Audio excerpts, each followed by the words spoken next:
Wallace. And I have Don Holly here with me. Three phases, dressage, cross-country, show jump. And you're out on course and something's going wrong or going right. You know how to react to what they're doing. It was built originally to be a schooling facility, and so everything's set up very conveniently.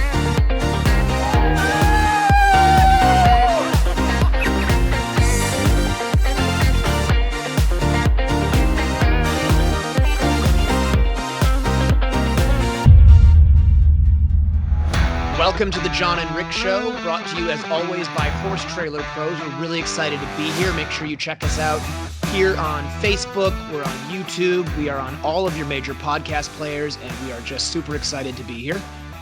So, Rick, welcome to the show. Thanks. Thanks for having me on the show with you. Appreciate it. Thank you for having me. Yeah, well, we've got a good show and a lot of exciting things to talk about. One of the sad things that did happen today is Allison Springer losing her great mount, Arthur. What a super partnership over the years they've been. I sent her a text message saying, I'm super sorry. I know, that was hard for her. He was 21 years old. And I said, thanks for the memories, because boy, did those two give us a lot of great memories. Yeah, I think I've known Allison for years, and I knew her before Arthur. And she was such a great competitor, and then it was really fun watching her with Arthur and just all of these successes that they had. And to be honest, some of the times that it didn't work out for her as well, when they didn't have the success and were so close, it just almost made you feel more connected to them and made them more real and made you pull for Allison and Arthur even more. And the thing I always admired about that partnership was Allison's unwavering belief in that horse, because, there were times when he would go in, and he always was great on the flat, but there were times when he would go out on cross country, several times at Kentucky, where you just thought, please, just Arthur, she's had so much faith in you. Can you please just do it for her, pull it out? Right. And she did get the results. Sometimes she didn't, but I think that was what made that partnership so, maybe not special, but what made it that people noted, like remembered them and paid attention to them was Sure. And I think anytime anytime you have that question of like, oh, it's so close, it could be so amazing, and then sometimes it works and sometimes it doesn't, it just makes you pull for them and want it for them even more. And it was an inspiration to see how. And I try to remember this with my own horses, and Allison really is one of the reasons for that, I think, is where persistence and belief in your horses pays off. Right.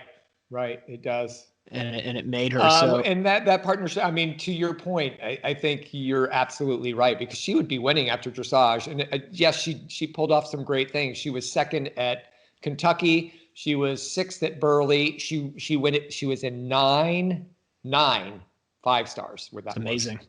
It's amazing. Yeah, I think she completed, the number was 39 FEIs out of 44. She got the job done. I think sometimes the results were terrific, and sometimes, unfortunately, she was just one thing away from winning everything. Well, and I think that was maybe why sometimes we remember the heartbreak, is because she was always in it. Right. Always. If she had been bad on the flat, then you wouldn't have noticed when those few times it didn't work out on cross country. But because she was such a star and Arthur was such a star, you kind of remember some of the times when it didn't go. But gosh, when it went well, it was amazing to watch. It was super. Hey, and Allison also was the first person to wear a helmet. I think it was at Kentucky. Yes. And really started the movement for the change. And she is the helmet girl, and I applaud her for that. And she was on Arthur, so another memory that we look back on for safety for our sport. And boy, she's a leader. I've worked with her on several boards. She has a lot to say and a lot of good things to say. And I think she has a lot to give to the sport. And my heart goes out to her. And we hope for the best for when she moves forward. And like I told her, thanks for the memories, because we have a lot of them. Yeah, absolutely. So just before we talk about some other stuff, I do just want to read the statement that Allison put out for everybody. So thanks for reading it. I couldn't get through it. Yeah, I'll do my best to get through it myself. So Allison's statement is, Arthur was my best friend, and putting in Putting what our partnership meant to me into words would be impossible. Over the past 16 years, Arthur taught me many things and took me many places. He made some of my wildest dreams possible. He always kept me on my toes, and although he was not the easiest horse at times, he taught me what a true partnership should look like. In every one of our moments together, I was always honored to be Arthur's rider, friend, and person. This isn't easy. Thanks for making me do this. Good. While I am devastated at losing him so suddenly, a piece of my heart will forever belong to him. And that's pretty well done putting it into words. Says it all. Yep. Yeah. And I would like to say Arthur retired in 2017. I think Kentucky, they discovered a heart issue with him when he was entered for, was it Rolex that year or was that Land Rover? I think it was still Rolex. And thankfully, they discovered the heart issue before he was competing. So she withdrew and asked for special permission to do the dressage test as a honor to him and his retirement due to the heart issue. So a lot of great things. It was a beautiful test too. and having a spooky horse like that, Allison rode her heart out when she rode him. Yeah, she loved him. You could always see that. So Allison, we're thinking of you. And definitely. So other news. Yeah, well, we just got done with Ocala horse trials. We were just both there. It was a long, hot weekend. It was long and hot. The big news of the weekend was that if there was a division with Mr. Leslie Law in it, you didn't have a chance to win. Yeah, he won them all. He just swept it. And the other big news is masks were being worn. They were really diligent about getting people to wear masks.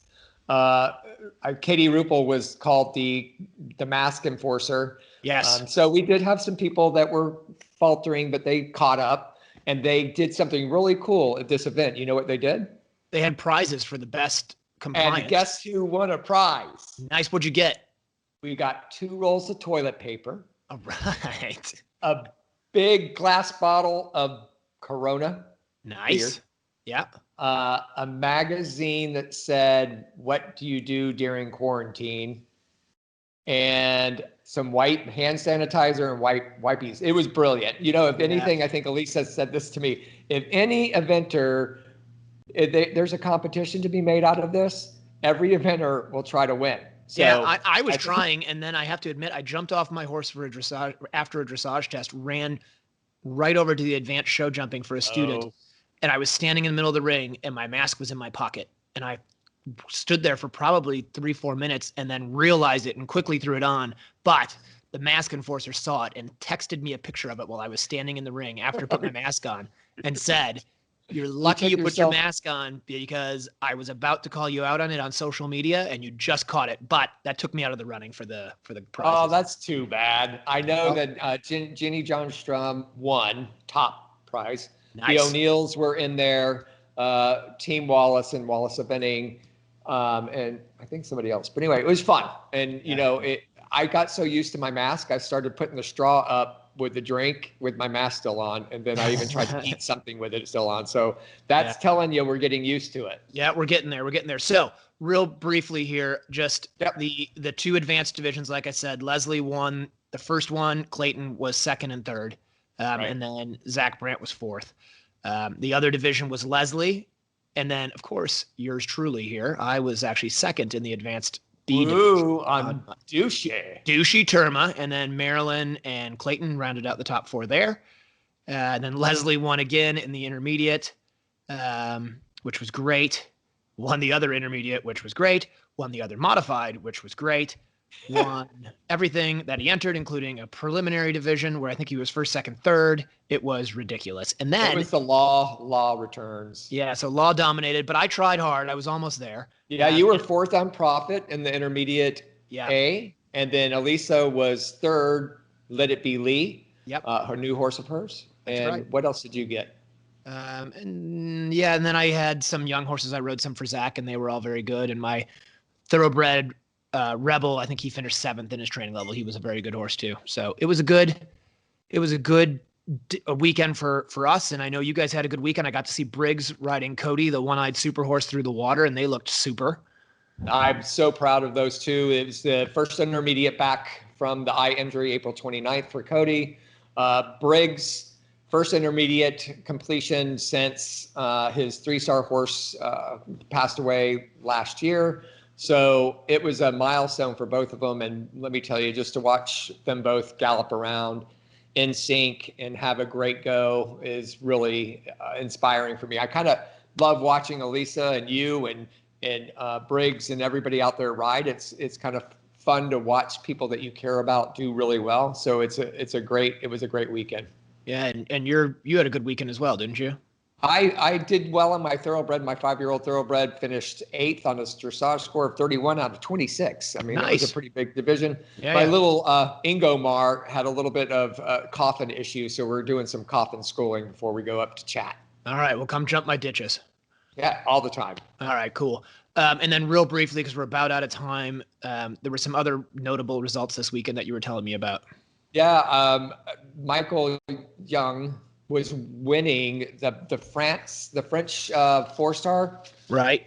Nation. It was the first Nation Cup since. Yeah, he did COVID. okay in the dressage there, if I recall. Yeah, it was a 19.7 on Fisher Chipmunk. Yep. And then I believe the team scores at the end was France won, the Dutch team was second, and Great Britain was third.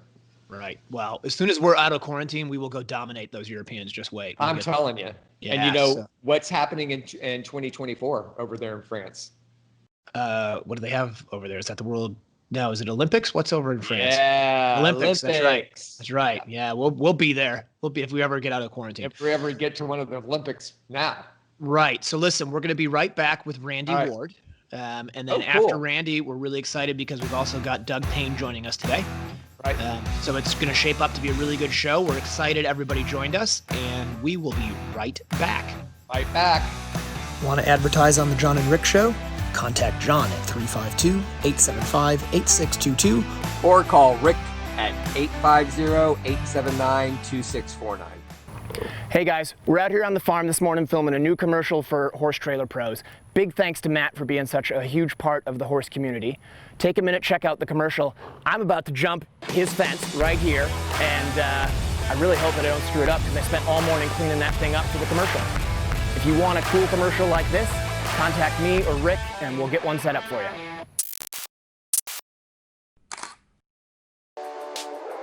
For a horse owner on the road, your trailer is essential. No one enjoys being stuck on the road.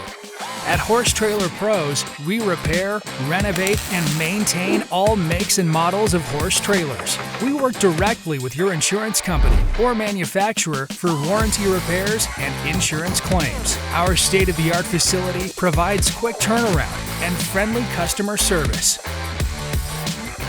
Considering a living quarter conversion? We do those too.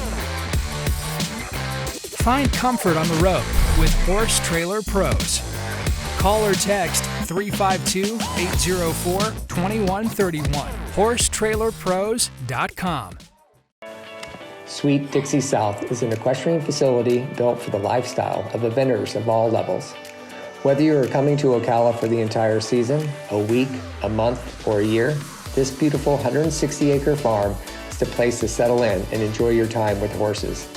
They offer a full cross-country course with 2 water features, banks, ditches, and amazing footing to gallop, a spectacular all-weather footing ring, large grass jumping fields, and dressage rings. Located in the rolling hills of North Marion County in Reddick, Florida, Sweet Dixie South has 100 stalls and numerous paddocks, apartments, a line of camper hookups, washer and dryer amenities, as well as common areas to complete your experience during your stay.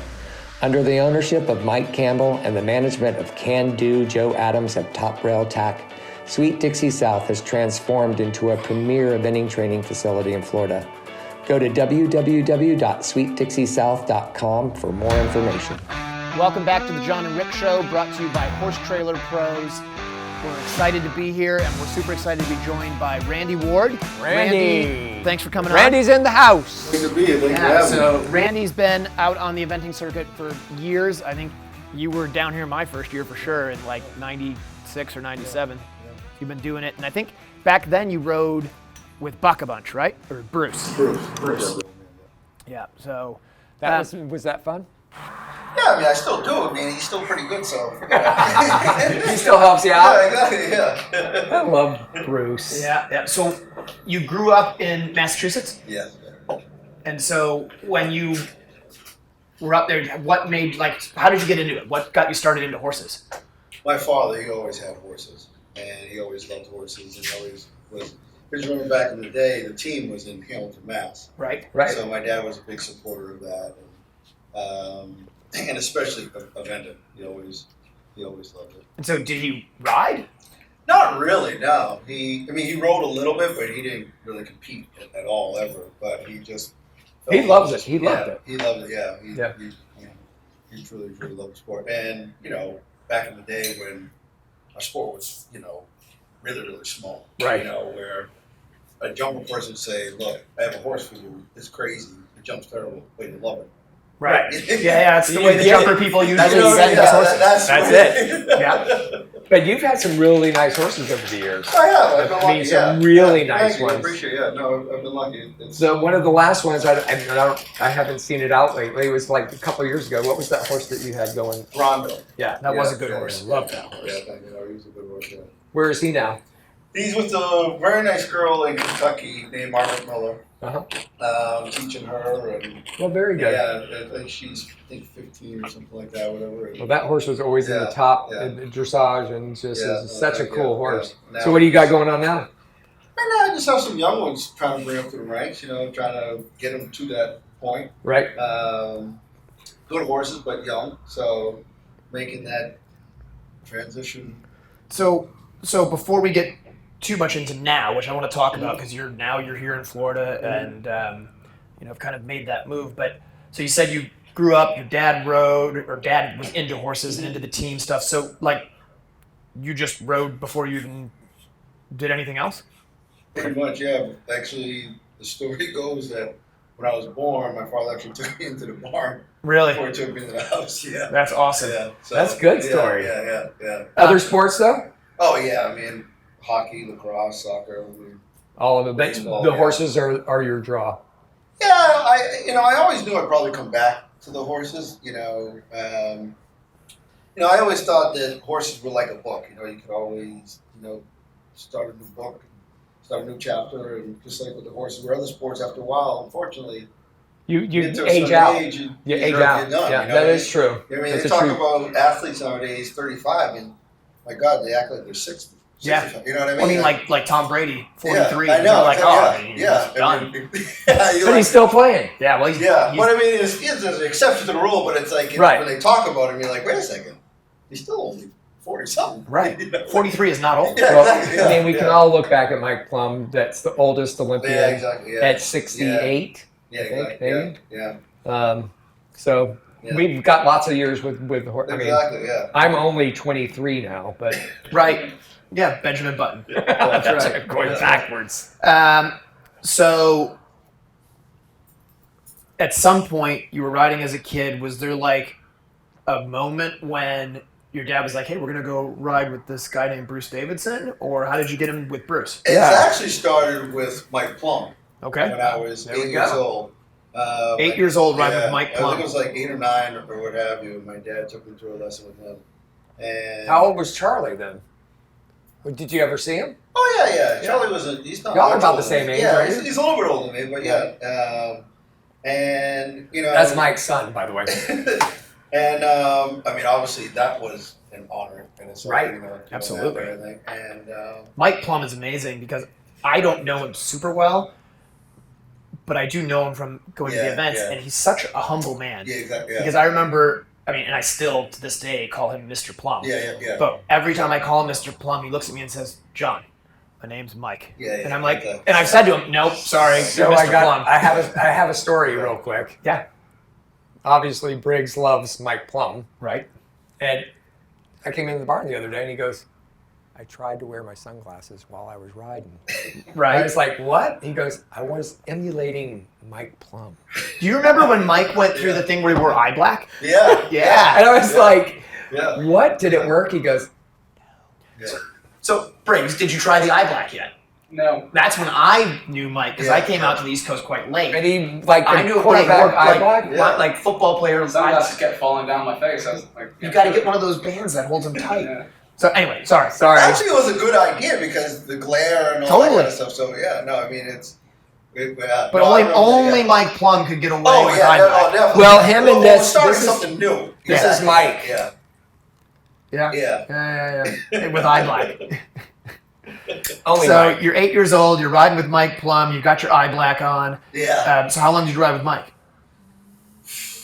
I want to say probably at least like 7, 8 years. Something. Wow, that's a long time. And was it like you rode with Mike? You're in his program, or? Oh yeah. I went down to North Carolina and wintered with him and that kind of thing and everything. And Mike and Bruce Davidson. I mean, they were it back in those days. Right. My dad used to drag me through the woods to watch both of those guys cross country and ride and everything like that. And and I always joke with people that like my dad used to always say, especially guys like Bruce and Mike, that when you're that good, it's the horse's fault. There you go. But, yeah. I think there's something to that, because I remember talking with a friend of mine who I'm not going to name names, but we were riding, and he said to me similar. He goes, "You know what? We get told all the time as we're growing up and getting into the sport. We tell all our students that it's always the rider's fault. But sometimes, definitely, it's not the rider's fault. Exactly. Yeah. And those two, they were the sport, right? No, definitely. And, we looked up to them like you did. Great athletes today, like Tom Brady talking about him. So I just think guys like that, it's just contagious. Like you watch them go and like. Right. So how was that transition then from Mike to Bruce? It was the same, but I did a lot of sports, so guys like that were very common back in the day. That kind of strict discipline. There was. I remember playing hockey. There was an A team and a B team. So you mean common, like the guys like that, as in the strictness? Very demanding. Yeah, exactly. And truthful. They'll tell you like it is. They're not going to say. This is the program. This is strict. You just look like shit doing that. Exactly. That was terrible. I don't know what you're going to do. You're going to do something better than that. Right. That's what you need. Yes, exactly. And like the B team was, that's okay, little Joey. You'll try harder. And the A team was, that was terrible. Right. You know what I mean? And so you almost wanted the abuse because you knew it meant you mattered. I think to be good at anything, especially great, you have to have that. You can't just be right. I agree. You can't just always get a trophy walking out the ring. No, like I know nowadays it's all about this participation trophy. That's why I like going over to hits though, where you enter the blue ribbon class. Yeah. If you it's a red or jump blue. Around, clear, you get a blue ribbon. Or no, you get a red if you're bad. Yeah, you get a blue if you're okay. Yeah, well, I jump okay. So you got a blue? Yeah. So you didn't miss and add down the line? When I sort of semi-retire, I'm just going to go to those classes all the time. I might even do it before then. I hear you. Well, that's usually in the hunter rounds, not in the jumpers. I could ride the hunters. I'm good, man. Actually, you are kind of prissy. I grew up to it. That was my thing when I was a kid. I believe that. I grew up riding at BZ Madness. I always say you're the gayest straight guy out there. You know what? Thank you. That's true. Thank you. Yeah. I'm stylish in my Star Wars shirt. Yeah, I appreciate that. Yep, you're welcome. So, we're with Bruce. Yes. And then we're so tell me the segue from Mike to Bruce, and then we're going to go to break. Well, it started with, I think you all remember Amanda Warrington. Oh, yeah. When she had passed. Mrs. Perry and Danny Warrington had called and said, we're sending these horses off to certain people, and we'd like for you to be one of the people. And they opened up their farm in Pennsylvania, and so then I was able to then train with Bruce. And so it was, obviously it was very sad, but it was also a new page. A new page, and and a tremendous honor, Sure. for that to happen. So when we come back, you can tell us more about that page in your life. All right, we'll be right back.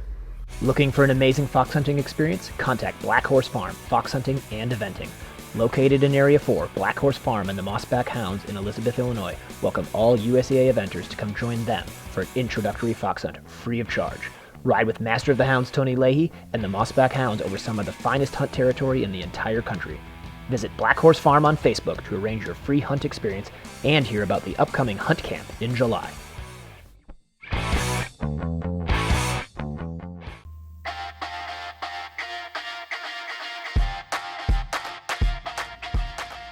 Jump for Joy USA has what you need for your private farm or recognized competition. Our jumps are no maintenance, easy to move, and affordable. No scraping or painting necessary.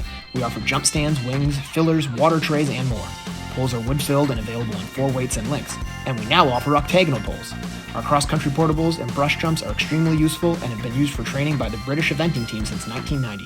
Easy to move from the arena to the field and no tractor required, so you can change your setup often.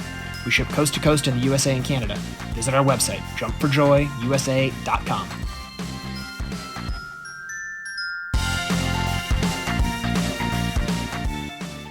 Yeah, welcome back to the Jon and Rick Show. We're brought to you by Horse Trailer Pros.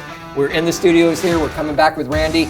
We're about to hear about the phase when you went to Bruce Davidson, and your life started to change a little bit more than when you were with Mike.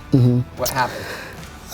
Not much. I mean, it's the same, obviously, great program. A little bit, well, it can't be the same. So before we do that, the same, I'd say demands. So you know, before we get too into that, though, so you were saying you got one of Amanda's horses, Amanda Warrington's horses. So which horse was that? Exodus. Okay, and what had that horse done?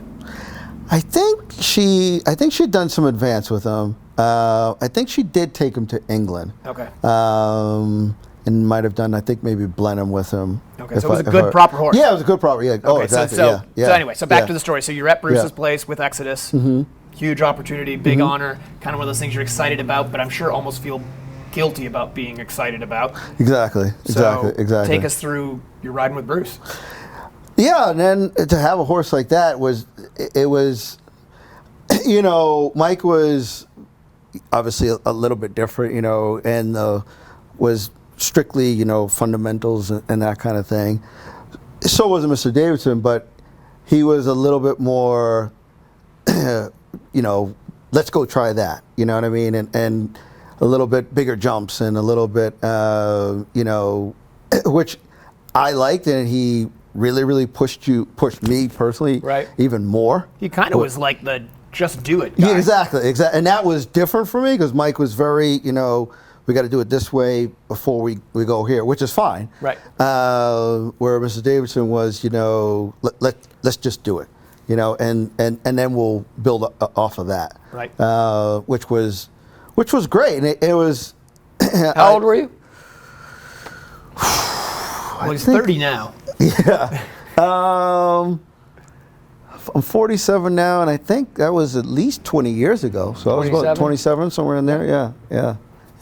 And I'd never been to Unionville, Pennsylvania. Which was beautiful. Right. It is beautiful. Great place. And definitely the fitness program was different, you know, with using the hills and that kind of stuff and everything. So, you know, it was a tremendous honor and a tremendous experience, you know. So what's your biggest memory or event that you went to with Bruce, and you went there and had some kind of experience that was awesome? I'd tell you when I did Radnor. Which is no longer here. That was a great event. It was a great event. What year was that? We're gonna I think that was 2001, I think, maybe. Right. I had no longer had Exodus. He was still going, but couldn't go at that level anymore. And I had a horse named Scarva, and it was really cool because Mr. Davidson was, you know, you want to be here. You know, he's very competitive. Right. Which was nice. Where Mr. Plumb was a little bit more, you know, first like let's do this, let's do that, you know, where Mr. Davidson was like, come on, let's, you know. Which is pretty cool because that's two very different ways to go about it from two of the most successful eventers. Exactly. You got to experience both in history. Yeah. So how'd you do at Radnor? I think I was third or fourth that year. I can't remember. That's really good. Was that in the then 2-star, now 3-star? Yeah, it was in a long format back in the day. 3-star long format? Yeah. Which I guess that's what 3-star now. I guess. Right. I know sometimes that whole It's thing. hard. You know what? I've just embraced the new. I embrace the new, but when I talk to guys like you that know the old, I am. Well, what we should say is it was the intermediate. Yeah. It was the intermediate course, which would be the now 3-star. Exactly. Just go 3-star, because what's the worst that happens? They think you So can around the 3-star. Well, I went to Radnor 3-star in, Jesus, way before you, 1989. Okay. 90. And let me tell you, back then it was even. I mean, I can't. That course was not easy. No, it wasn't. No. And did you still have the white vertical gate that's in the backfield? I think so. That was notorious for having that vertical white gate. Did I ever tell you about my steeplechase ride at Radnor? No. So What did you I do? was on this amazing horse I ended up taking to Kentucky and doing pretty well with, named Direct Merger, and he was the fastest horse I'd ever ridden, but you could never go fast because he was a runaway. Yeah. And I'm cruising around steeplechase back when we used to do steeplechase. Yeah. Well, it had to be 2004. When things were right. And probably about then. And I'm galloping along, and all of a sudden he dives through a pedestrian crossing, and I'm in the infield. What? Going probably realistically like 720 meters a minute. And I'm like, oh. And so for a split second, I'm like, I'm never going to make up the time. I got to turn right and jump the string. And then I'm like, that's a bad idea. Don't do that. So People I have done that in the pulled past. up, Not a good turned thing. around, galloped Don't all jump the way the back string. through the pedestrian crossing, hooked the left, got back on track, and You still made time. steeplechase time by like 3 seconds. Yeah, that Wow. horse is fast. Yeah. He was unreal. Yeah. Yeah. Anyway, so It's crazy. Yes, go ahead. I know it's your story, but But I hijacked we it, had 'cause that's what I we did. had to come in there. No, I mean, Because Radnor was there's- cool. There's so many stories like that Right. about Radnor, and it's such a shame certain events like that Well, aren't any Essex- longer. Essex you is know, gone. Essex was events at the that headquarters. have such tradition, Right. And we wanted to be competitive, but you're first like, God, I'm at this event. Like this is cool. It's funny you say that because back in the day, if you had trouble cross country, it didn't mean you were out of it. No. I mean, no, yeah. I look back at some of the things Yeah. from that Yeah. time period. Yeah. You could have had a run out and still been in the top 3. Yeah. I mean, it was tough Yeah, I mean, look at those old movies. I mean, I think there are people that medaled with that a had- run out. With a run out, yeah. Or more. Yeah, or more. Yeah, I mean, it was, Back when we could Mexico climb Olympics, back I on. think if you were just Yeah, alive, if you just exactly, yeah, because horses were drowning. horses were drowning because of that. Which isn't storm funny, that came. but I it's know, ridiculous. I know because of that storm that came Right. or whatever. No, I mean it was, and I was watching the. If that doesn't tell you everything about eventing back in the day, a But- storm came through Yeah. and flooded the course, and they're like, "Wow, I guess we're just going to Yeah. go and we'll have to swim I across was it." I did I know. I did Fair Hill in Hurricane Hugo. Yeah, there you go. Yeah. But and to the point back in the day, and not that it was dangerous because It was dangerous. Well, I went advanced for 5 years. I only had one fall. That was at Essex. Never a horse fall. Impressive. Yeah, that's good. So that was my career back then on that Cormac line bred horse. Yep. So it was a different day, but moving forward to today on current eventing, you've got young horses that you're getting excited about. Yeah, definitely. What's your goal? Well, I think it's always the same to try to get them as far as you can and get them going advance. You wanna be and on a team. Make the team, and exactly. hell I mean, yeah. I think. You're just 47. Well, I mean, You're I think young. if you don't have those goals, then what's the point of doing it? You shouldn't be. Exactly, or you shouldn't do it. So, I don't think we're always successful, but that's what makes sports fun, isn't it? Right. Yep. Yeah. And you're absolutely. still at 326 and 225? Or did you move? Yeah. You're still there? Yeah, I'm still there. Yeah. And you like it there? I don't think this is a bad spot in Ocala, to be honest with you. No, you're right. Like, it's a great town, and what I love about this area is that normally you're in Wisconsin, I'm in Massachusetts, and you're in Tallahassee where you were there for a long time. Long time. But we're all here in the same spot, Right. Which I like. I like it, and I can announce now we have closed on our farm. We have a exciting. new Yeah, farm on congratulations. 316, Yeah. 20 acres, beautiful. Yeah. It's called Brickfield Farm, kind of a take on Briggs and Rick. Yeah. So You know what? I never figured that out. Good job. I did think to myself, how did they come up with the name Brickfield? That's kind of strange. Yeah, it makes actually, sense. Elisa came up with, there was another farm we were looking at, it was called Brick Hill Farm. Right. Because it had a hill. This one doesn't, so it has a field, so it's Brickfield Farm. Brickfield. That's pretty and cool, I'm yeah. like, does that mean like, does it have really hard ground? No, you know Ocala's called the Brick City. Yes. It is. I didn't know that. Yeah. Yep. Yeah, Brick City. And we didn't name it after How long have you lived here Ocala. now? I'd never heard of it being It's referred Brick to City, as like a Brick City. downtown, it's Brick City Pizza. You know Yeah. why? Because this guy, he doesn't go out. I go out. No, you but don't. You don't party. Well, you don't play. You go. I do go out, but you I only go out with like your girlfriend. That's it. look, listen, Whoever that is. listen here. I've never. Listen. I can't even get you to show up to my house to watch a football game. That's like, BS. I invited you to mine. He's like, last time. he's like, yeah, man, I'll I'll be be over there. there. I'll be I- there. I- Yeah, I'm yeah. coming. Don't worry about it. I'll be Last there. time I And I'm invited like, you to my house, but you can't come to the poor section. Right, You that's know what I mean? So, That's true. You know what I mean? I can't be on that side of town I after know, dark. I know. So Now it's real. yeah. listen, You don't go out. I'm from Boston, dude. This is I go Ocala. out. Like, we're, You put yourself into that hole. I know. I go out. I know Wisconsin. I know these big buildings here are exciting for you. I know, but That's true. Look, when you're I from grew a up. real city. Look, I grew up in Milwaukee. That's a tough town, man. Yeah.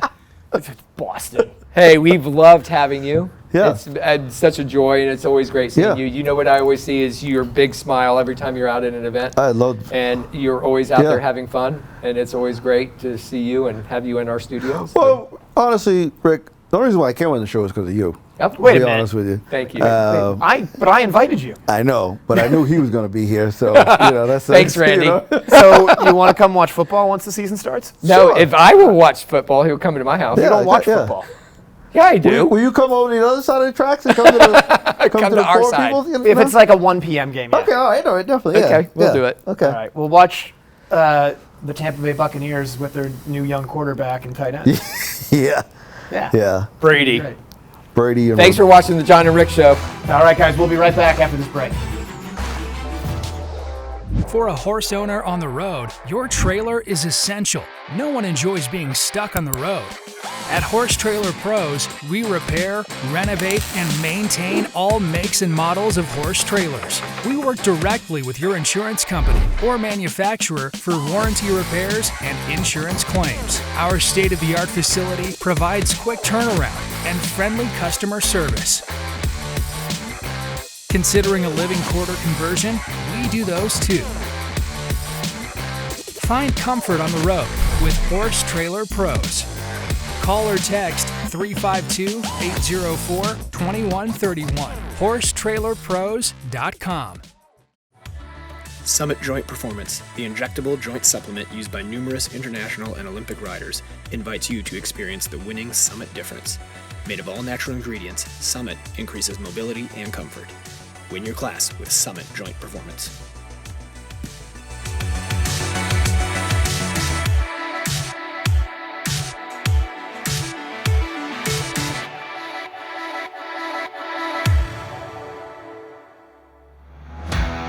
Welcome back to the Jon and Rick Show, and we are presented by Horse Trailer Pros, and today we are joined by the great, the only, Doug Payne.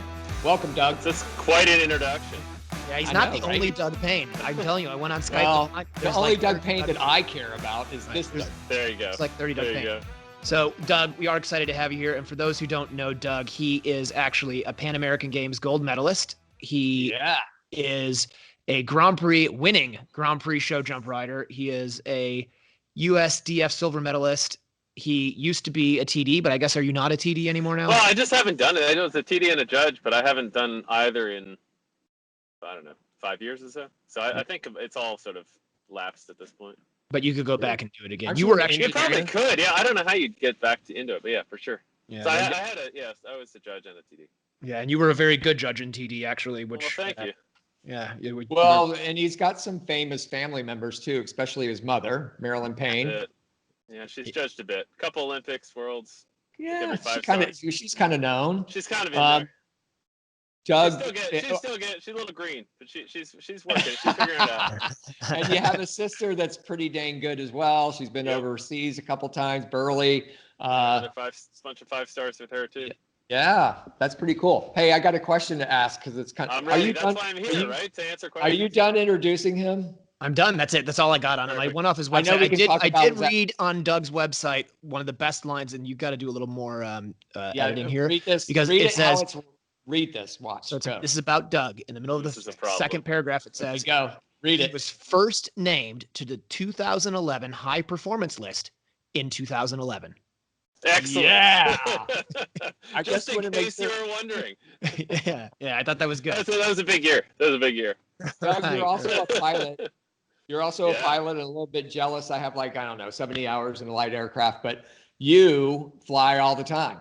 Yeah, I love it. It's awesome. Yeah, and you've got a pretty cool plane. Yeah, I got a little Grumman Tiger, 4-seat single engine, 135 knots, 40 bucks an hour in fuel. It's awesome. Yeah, it's great. Oh my God. Yeah, I'm jealous. So that's pretty cool. One other thing that's happened. I got your local Ocala person, old Joe Meyer. I think I got him talked into it. And I saw him start flying. Nate Chambers is into it too now. So we're slowly getting a harem coming. Yeah, I think I'm going to go freshen up and go ahead. And get it done. I mean, if I have 70 hours, I can get it done pretty quick. So I would hope so. But for somebody like you, it might take a little longer. Yeah. Yeah. Hey, Doug, tell us about what happened to you, because I think this is kind of a cool story to me, probably not so cool to you. You had a Bruce Springsteen horse. I did. What happened? I did. What happened there?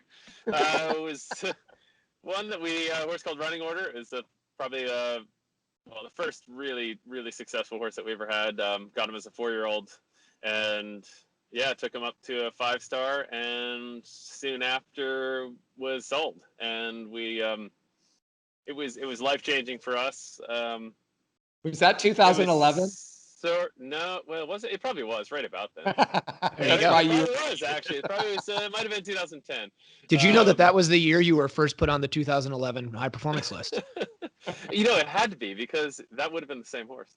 That changed our life though, because we it was very unexpected, and we had I was paid to ride him, so it's certainly not our decision one way or other to sell or not to sell. But from that point on, we completely revamped how we operate, and nearly every horse that we have at this moment, we have a ownership stake within, and I think that's probably 12 of those horses right now, varying percentages. And from that point on, if one was to sell for whatever reason, we have a very good chance then to sort of backfill and keep the pipeline of horses coming. Well, obviously, you learned the hard way. I know I remember when that happened, and that's a pretty tough pill to swallow. Pretty tough one to take, right? Yeah, for sure. But then, like I said, from then we've gone in this sort of revamped format has been extremely successful for us. And there's through life, there's a lot of things you're going to learn, and I think we're far better off now looking back on it for that experience happening. Well, and congratulations. Go ahead, John. No, I was just going to say, and with that, you obviously do have a great string of horses. And so I think, we all know you, probably a lot of people watching this show know you as Doug Payne, the event rider. But like I said in your intro, you also jump some pretty big fences on some horses. And so you won down here at Hits this winter, right? Yeah, we have one of the 100,000 Grand Prix, and we've got a very, very good horse called Quintessence that's owned by Jane Dudinsky. He's a 9-year-old, came to us as a 4-year-old for him as well. We actually bought him to event. He went up through prelim, but he's bred to jump. He's got a ton of blood, so you think he could gallop all day, which he would have. But he was uber careful. So as a 6-year-old, we flipped him over and just decided, honestly, his better path and track was in the strict jumping world. And so he won the 6-year-old finals that year. He won the 7-year-old finals the year after, and he's won a couple Grand Prix. He's jumped through a 3-star FEI now, and we'll be doing that this fall as well. That's exciting stuff. That is exciting. Yeah, it's absolutely incredible. Absolutely incredible. And he does the hunters too, because he had a hunter derby horse. Different one. Yeah. Yeah, it's a different horse, not him, but you. Yeah, so You we've being kind of Doug. revamped. Jess and I, Jess has a background in the hunters, and my first Grand Prix horse, same idea, developed from nothing, was maybe my early 20s, and sort of had kind of one or two along the way. And at this point, I bet our business is probably 40% straight jumpers, and we've got at the moment we've got two Grand Prix horses at the moment going, but we've got a 7-year-old that will be very soon, probably next year, starting to jump in some bigger classes, and all the way down to babies. So it's been great because it doesn't get boring. Now we end up we sort of pick and choose where we go, but you pick a best events we can find and sort of drop the jumpers on top. We're close enough to trying that we can sort of fill in anything, and it's been awesome. Well, I think diversifying is the way to do it, right? Being able to get into both sides of it. Yeah, for sure. And I'll tell you this, there's good riding's good riding. You watch the very best hunter riders, they're freaking awesome. You go to a dressage show, the very best dressage riders are great. Eventing, obviously the same, but frankly, we're friends with a bunch of polo guys here, and you talk to the top gold polo players, they're the same sort of developmental path. It's a little different with each horse, but the sort of overarching theme that you find is very, very, very similar. And I find that the whole process really intriguing, interesting, and frankly, what you can learn in one, you will absolutely end up applying to some others. And sure, like Rick said, we've got a little stallion who's a 5-year-old now called Q-Bron. He's going training level eventing, and he's doing the national derbies, and he'll step up to the internationals pretty soon. That's so cool. I love that. It's cool. And John knows. I think you know this. I have a medium pony that was going to pony finals. Of course, it got shipped home because pony finals was canceled. But it's a 7-year-old. We were supposed to go there the next week. That's tough. Tough. And then the AECs, thank God, and then Rob Burke, if you're listening, and the board, Mr. Doug, y'all did the great job of canceling it, because I would have been that was really not the great job. I think it was. I'm gonna tell you this. I was vehemently opposed to it. I know you were. So but at least they did it. I will say at least they did it early enough that people were able to make new plans. If they've done it, you can always tell when Doug's disagreeing with you, because all he does is smile. Yeah. You smile at me a lot. Yeah. Well, I'm glad that the yays got over the nays. Just barely. Yeah. Well, good. I guess my social media. This stuff's not going anywhere. You got to be very careful. But there's too much going on for Kentucky Horse Park to do it there. If it would have been at a private facility, I would have said, just like I told you, go for it. But it wasn't. You know what's funny? The horse park could care less. Whatever. I think that's true, actually, because I was talking to somebody who's pretty connected up there, and they said we would like more events. Absolutely. Yep. So listen, let's take a quick break, and then let's be right back with Doug. I want to talk about Doug's 5-star horse, Doug's event horses when we get back. All right. For a horse owner on the road, your trailer is essential. No one enjoys being stuck on the road.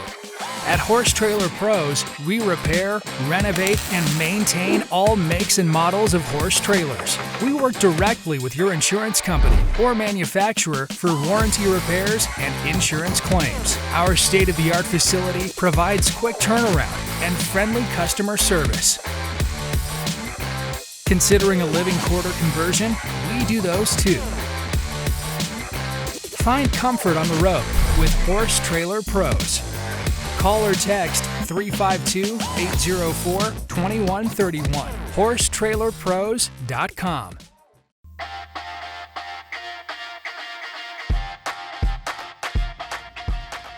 Jump for Joy USA has what you need for your private farm or recognized competition. Our jumps are no maintenance, easy to move, and affordable. No scraping or painting necessary. We offer jump stands, wings, fillers, water trays, and more. Poles are wood-filled and available in 4 weights and lengths. And we now offer octagonal poles. Our cross-country portables and brush jumps are extremely useful and have been used for training by the British eventing team since 1990. Easy to move from the arena to the field and no tractor required, so you can change your setup often. We ship coast to coast in the USA and Canada. Visit our website, jumpforjoyusa.com.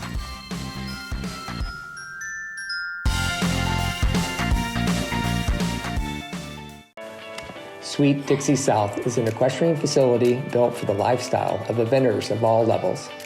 Whether you are coming to Ocala for the entire season, a week, a month, or a year, this beautiful 160-acre farm is the place to settle in and enjoy your time with horses.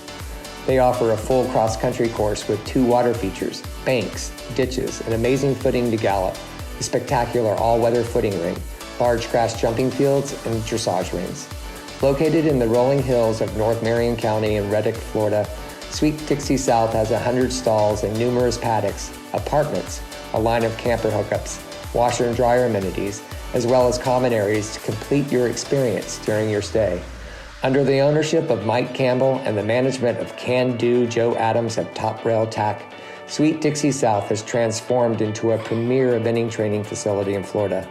Go to www.sweetdixiesouth.com for more information. Welcome back to the Jon and Rick Show, presented by Horse Trailer Pros, and we are still here with Mr. Doug Payne. And Doug, thanks for sticking around for one more segment. Oh, not a problem at all. All right, so go ahead, Eric. You two both talk at the same time. I know, but I want to talk about this because something really important. You're married to a beautiful woman named Jessica. Y'all have 2 beautiful children. Congratulations. Well, thank you. And I heard you're going to have a couple more. No. It's a Go ahead, 4-seater. actually, It's a 4-seater. Yeah, that's all we got. We're not going bigger. Not for. Well, I not just now. wanted to tell you congratulations. Two's enough. Yeah, no, thank you. No, we're I know very, you're very lucky. happy. A son and a daughter. That's awesome. Yeah, 2 in and out, done. Got to. Yeah, well, I mean that's pretty good. 1 boy, 1 girl. You don't need more. No, it's a perfect number. Perfect number. So go ahead, John. What were you going to talk about? So what I was going to talk about, because see, the way I usually do this, Rick, is like we have a plan when we come into the segments, and then I try to stick with that. What do you want to talk about? Go. So what I was going to try to talk about was, Doug, so we talked about your jumper and your derby horse in the last segment. And so I want to talk a little bit about your event horses. Obviously, sure. I think your heart, your main focus is probably still in the eventing, and you were, like I said, a gold medalist from the Pan American Games. So tell us a little bit about your event horses, and obviously this is a very strange year for all of us. So kind of like, what's your plan? What are you hoping to get done with them this year? Yeah, it's tricky. All right, I'll go bottom up. So basically our deal is this: we try and buy a weanling a year, and they're primarily bred enough. They should have enough thoroughbred that they should be able to gallop and go event, but they are bred primarily for jumping, so that as a 5 or 6 year old we can split them one way or the other wherever their strength lies. But with that, it's a pretty low bar to enter as far as price goes, and then we can just kick them in the field. And once we get them going, so we got sort of a pipeline going. The oldest of that group is a horse called Quantum Leap that is a 9-year-old this year, and so we have a developmental string, probably 2 or 3 per year, going up, and basically once they seem that we're pretty convinced that they're a legitimate player, generally as a 5-year-old we're trying to find a partner that'll go either 50-50 with us or some sort of split along the way. And so we've been very, very lucky and have a great group of supporting people with us. So the top guys right now, a horse called Van Diver would be our we always joke around, he brings his walker to the ring because he's 16 this year, but he's never been fitter, sounder, doing better than he is right now. I would like to think that he, Quantum Leap, the 9-year-old, and then Star Witness that went to the Pan Ams, all hopefully by the end of this fall would have a 4-long under their belt, so that they're all locked in qualification-wise for Tokyo, if that's going to happen. Right. If not, I guess we could get it in the spring, but I would just love to have something knocked out this fall. So if you had something stupid, they stepped on a clip or whatever it might be, right, you're not done. totally in a bind. Yeah. So you got those main guys, and then sort of below that we've got a horse called Baymax, which is a 7-year-old. He should do a 3-long, and then we've got a horse called Camarillo, who's a 6-year-old, should do a 2-long, and then the stallion. We've got 3 5-year-olds right now going. And wow. Actually, the one of the really exciting ones there, we've got a 5-year-old that was bred by Debbie Crowley that also bred Van Diver with us, and he's actually out of the same mother, and he's by and she's by Songline, and so she has been fabulous. Like, she just did the Young Event Horse Qualifier, had an 86, and like she's totally the real thing. So that's really exciting also. Now, one cool thing about that Van Diver horse, sorry, Rick, but with the Van Diver horse, that Windfall. was well, it was a windfall horse, and it was also originally sort of started and competed up the levels by Werner Gevin, right? Yep, that's exactly right. Yep, Which is all the kind way of up neat because that horse, Werner, also with our guest 2 weeks ago, Kyle Carter, he had Ready or ridden Not. Kyle's horse Ready or Not and brought her up as well. I just thought it was sort of a interesting parallel. Yeah, no, for sure. Yep. So when he came to us, he had done I think he had a start at Kentucky that year. Had just a little blip on cross country or whatever it might have been, but Werner did a great job with him for sure, and had a lot of experience under his belt by the time he came. Yeah, cool. So Rick, sorry, go ahead. I forgot what I was going to say. God, we are slick. Oh, perfect. I'm just kidding. Yeah, so I was going to go in. We're pretty lucky though, because it's like I would say Quinn. Van Diver's known as Quinn around the barn, so he should be. I mean, really, Tokyo is the perfect setup, and then I guess you just evaluate where he's at because he's better, stronger. Honestly, he feels awesome right now. So might as well keep going, and then at some point, when he tells us, we'll easily step down and either find somebody that would lease him or whatever it might be. But he's got a home for life if he wants it for sure. I mean, 16 really isn't that old. Let's talk. No, Lisa's Simply Priceless is 19. I know, but we always love to make fun of that. We took him this spring actually to Bruce's Field, and there was we took him, and it was such a long shot. I was like, I don't know, it's kind of 135, 140, and I was like, oh, this is a little much. But he's one that he's better off if you just challenge the hell out of him. Like you gotta almost scare, you almost like marginally scare him, and he jumps out of his skin, and he ends up winning the welcome out of 40 horses, like real jumpers, And it's like early in the class, I think he was 10th or 11th in. He ends up putting down good time, and I'm like, yeah, I would take him back to the trailer. Like, there's no way we're gonna have to be in this win picture, and then. Sure enough, like, 30 horses later, we're like, we got to go tack him up again. I know. I think we were so texting. funny. We were texting back and forth. And John, I think we were needing him maybe to fill in for another show, but we got that taken care of. But I remember that was going on. So congratulations. That was super. It's cool. It's cool. But and then it's been interesting. We've sort of morphed it because we've got a big jumper influence now. A bunch of our baby horses. Like, we'll take them a bit of cross-country schooling for sure, but I think there's a massive value to taking to some bigger venues. And if they can be comfortable in a chaotic environment and just sort of become totally chill with the whole deal, then we don't really go to all that many events, especially earlier in their career. And the later ones, we kind of just pick and choose sort of the best venues that we can find, best competitions we can find, and go with it. But that's pretty cool. Yeah, it's been interesting, but I think we found a sort of a manner in which we've been very, very comfortable and confident in how we can prepare them even without having a ton of runs. I got a TD question for you. Oh, yeah, I'm ready. Are you ready? It's cross country. It's a cross country TD question. Better. All right. So we got a horse galloping on course, right? Yeah, go faster. It's going to a corner, but it's coming through a turn. And it's about 100 yards away. And it comes through the turn 100 yards away, and then there's something going on, and it pulls and cheekies out to the right because nothing but other than something that's all distracting them. Right. Pulls it back around, kicks it, goes on, jumps the jump, and heads on to the finish. They gave him a 20. Did he circle? No. Well, no circle. You should just go with it. That's what I said. I end up having, that sort of stuff. Obviously, that was about John. I know. Even if you walk up to it, pop over, you're fine. Yeah. I know. Yeah. Come on. No circle. That stuff kills me. I know. Evidently, John needs to read his rule book. I had a thing last fall at Fair Hill that killed me. Freaking. Yeah, I remember that. I think Tell I me got that robbed, one. but I think I got robbed. I mean, what can I say? Was it I mean, flag? I hit it. I'll tell you this. I hit it with my foot for sure, and I was actually even wearing the old helmet cam, so you can see it clear as day. The flagpole hits my knee right as it's going over.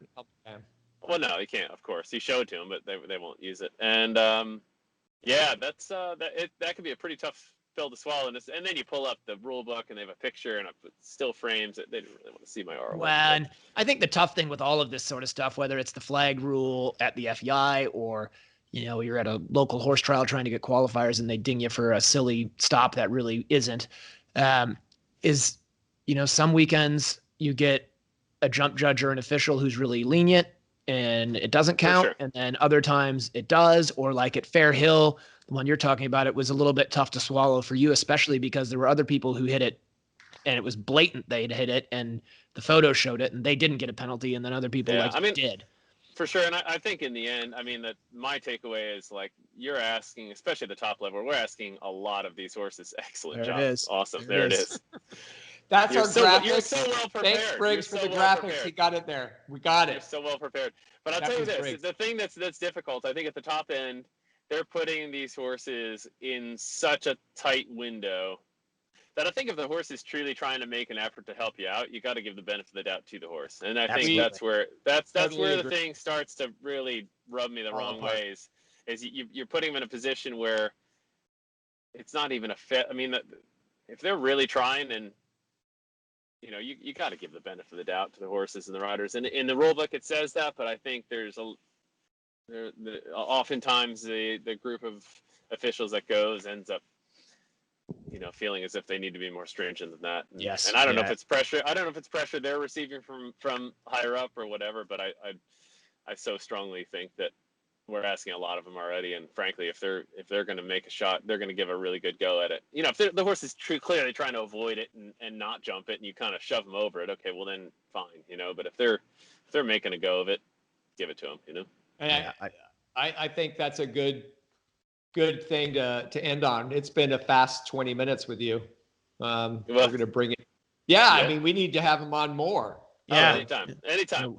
Well, thanks for taking the time out and being with us, Doug. And it's, good seeing you. Haven't seen you in forever. I know. Hopefully so are you guys coming Stableview. to Brian? Stableview. Yeah. Oh, Stableview. Okay, cool. Yeah, we'll see you there. Yep. I'll be up there for Tryon, so I'll see you there. You're doing Blue Ridge, John? Yeah. Well, Blue Ridge, but word on the street is Tryon's getting the. No, Tryon, we're doing Tryon. Tryon is getting in. It's all done and approved through all the. Oh, all so the it was? Excellent. Oh, good. Yeah, Tryon is in. So we will see you at Blue Ridge. We will see you at Tryon. And thank you, everybody, for joining us today for the show. We had a great time with Randy and Doug. And we'll be back in a couple of weeks. And that guest list will be announced on Facebook and social media here shortly. So, Doug, thank you. Everybody watching, thank you. And we will catch you guys. We will catch you guys next time. Talk soon. Rick Wallace. And I have John Holly here with me. 3 phases, dressage, cross country, show jump. And you're out on course and something's going wrong or going right, you know how to react to what they're doing. It was built originally to be a schooling facility, and so everything's set up very conveniently.